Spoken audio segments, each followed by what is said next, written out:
नमस्कार. जिल्हा परिषद प्राथमिक शाळा बिटरगाव येथील एक चिमुकली आपल्या आईला मोबाईल मागते. ती आई मोबाईलसाठी हट्ट करते. ती आपल्या आईला कशा पद्धतीने समजावून सांगते ते आपण पाहूया. तर मग चला मित्रांनो, आपण ही चिमुकली कसं आपल्या आईला समजवते ते पाहूया.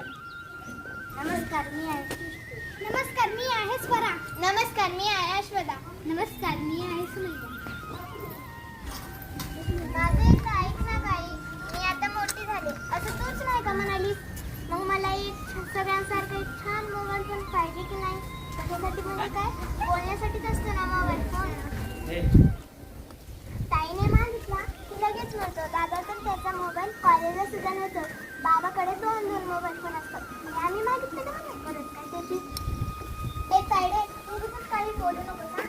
तुला जेव्हा मोबाईल भेटला तेव्हा मी काय बोलले होते का गो? हो आम्हालाही महत्वाचं काम असतं, महत्वाचं बोलायचं असतं. आई, पुढच्या महिन्यात माझा वाढदिवस होतो. मित्रमैत्रिणींना बोलायला किती मजा येईल. हॅलो, उद्या माझी बर्थडे पार्टी आहे. तू जरा लवकर येशील का? ना गुड. गच्चीवरच आहे. हो, आता सगळ्यांना फोनवरच काय असते. बाय.